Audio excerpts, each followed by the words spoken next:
अर्जुन ने भगवान श्री कृष्ण से कहा, मुझे ये जानना है कि अच्छे लोगों के साथ हमेशा बुरा ही क्यों होता है, वहीं बुरे लोग खुशहाल दिखते हैं। अर्जुन के मुंह से ऐसी बातें सुनकर श्री कृष्ण मुस्कुराए और कहा, मनुष्य जैसा सोचता है और महसूस करता है वैसा कुछ नहीं होता है, बल्कि अज्ञानता की वजह से वो सच्चाई नहीं समझ पाता है। भगवान तुम्हारे कर्मों को नज़रअंदाज कर रहे हैं, ये बिल्कुल भी सत्य नहीं है।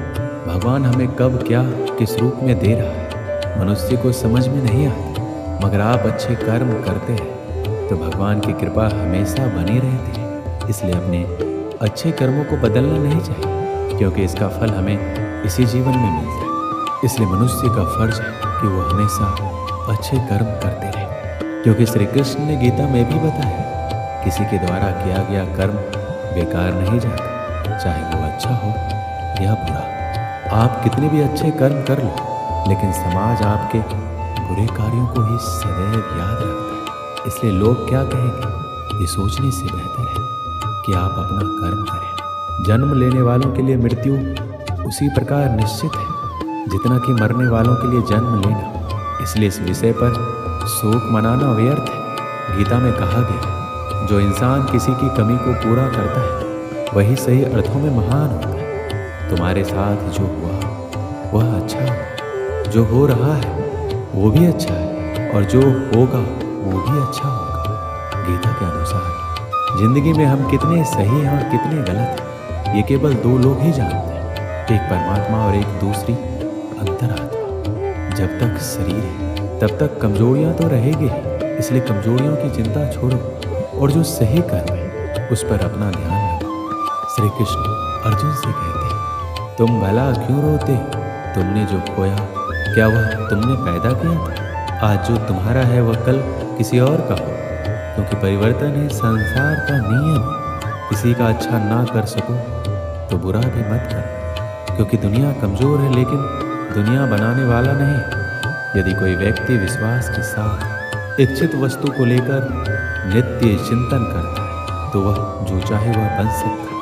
सच्चा धर्म यह है कि जिन बातों को इंसान अपने लिए अच्छा नहीं समझता उन्हें दूसरों के लिए भी प्रयोग ना करें। कोई भी व्यक्ति अपने विश्वास से बनता है, वह जैसा विश्वास करता है उसी अनुरूप बन जाता है। मन अशांत है और उसे नियंत्रित करना कठिन है, लेकिन अभ्यास से इसे वश में किया जा सकता है। मेरे लिए समस्त प्राणी समान है, ना कोई मुझे अत्यधिक प्रिय है ना ही कम, लेकिन जो मेरी भक्ति पूरे मन से करते हैं मैं सदैव आवश्यकता पड़ने पर उनके काम आता हूँ। मन की शांति से बढ़कर इस संसार में कोई भी संपत्ति नहीं है। जो मनुष्य फल की इच्छा का त्याग करके केवल कर्म पर ध्यान देता है वह अवश्य ही जीवन में सफल होता है। जो व्यक्ति क्रोध करता है उसके मन में भ्रम पैदा होता है, जिससे उसका बौद्धिक तर्क नष्ट हो जाता है और तभी व्यक्ति का धीरे धीरे पतन होने लगता है। जब इंसान की जरूरत बदल जाती है तब इंसान के बात करने का तरीका बदल जाता है। जीवन में सफलता का ताला दो चाबियों से खुलता है, एक कठिन परिश्रम और दूसरा दृढ़ संकल्प। कठिन परिश्रम से बचने के लिए व्यक्ति को भाग्य और ईश्वर का इच्छा जैसे बहानों के बजाय चुनौतियों का सामना करना चाहिए। गीता में कहा गया, कोई भी अपने कर्म से भाग नहीं सकता, कर्म का फल तो भुगतना ही पड़ता है। मनुष्य को अपने कर्मों के अच्छे और बुरे फल के विषय में सदैव सोचकर चिंताग्रस्त नहीं होना चाहिए।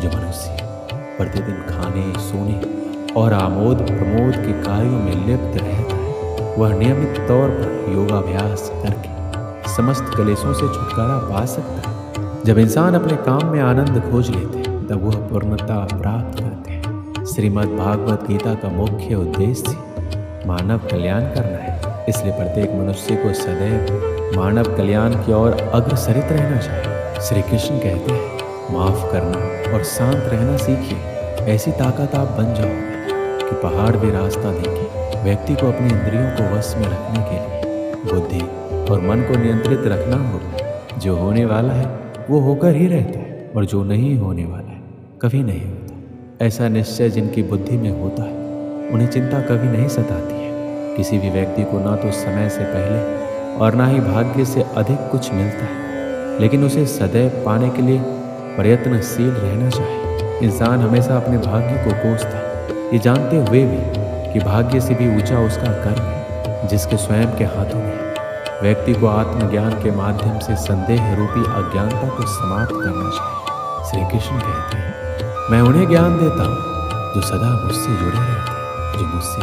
प्रेम करते हैं। सत्य कभी दावा नहीं करता कि मैं सत्य हूँ, लेकिन झूठ हमेशा दावा करता है कि सत्य मैं ही हूँ। परिवर्तन संसार का नियम है।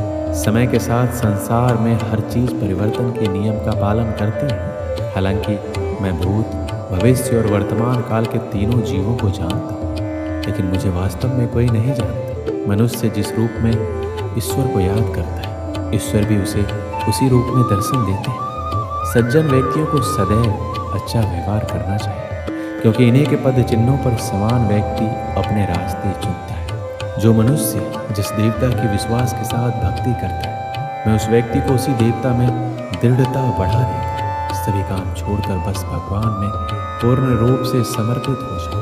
मैं तुम्हें सभी पापों से मुक्त कर दूंगा।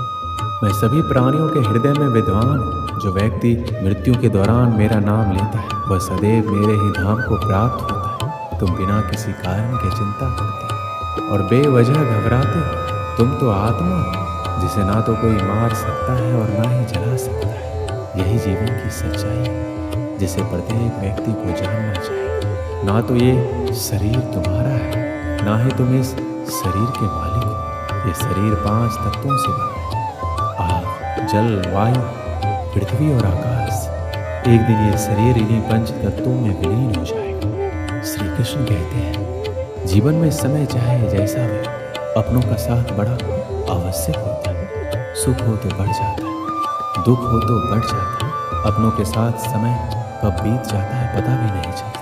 किंतु सोचिए, यदि आपको ऐसे किसी स्थान पर छोड़ दिया जाए जहां आपका कोई संबंधी ना हो, आपका कोई अपना ना हो, कोई मित्र ना हो, तो क्या हो? एक एक क्षण कितना लंबा लगने लगेगा। तब तक लगेगा जब तक आप किसी को अपना नहीं बना लेते। अब सवाल ये उठता है, आपका अपना कौन है? वो संबंधी जिसके साथ आप रक्त से जुड़े हैं, या वो मित्र जिसके साथ आप बालपन से पले बड़े हैं, या वो सहकर्मी जिनके साथ आप काम करते हैं? नहीं, अपना वो जो विपत्ति में काम है। अपनों की परख समय की कसौटी पर की जाती है। स्मरण रखिएगा, अपनों के साथ समय का पता नहीं चलता, किंतु समय के साथ अपनों का पता अवश्य चलता है। एक गांव में एक पंडित रहता था। उसे अपने व्याकरण ज्ञान पर बड़ा अभिमान था।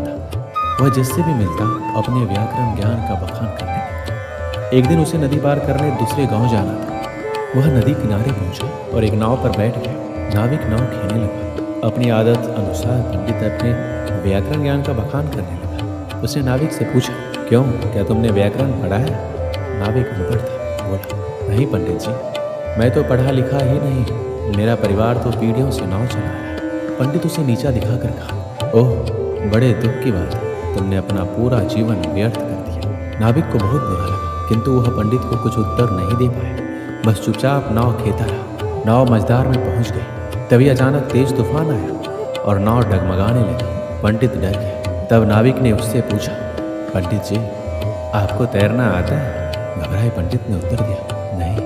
तब तो पंडित जी आपका जीवन व्यर्थ जाने वाला है, क्योंकि नाव भंवर में फंस गई और बस डूबने वाली है। ये कहकर नाविक नाव से कूद गया। व्याकरण का पंडित नाव में बैठा रह गया। कुछ ही देर में नाव पलट गई और पंडित पानी में डूबने लगा। उसका सारा व्याकरण का ज्ञान धरा रह गया।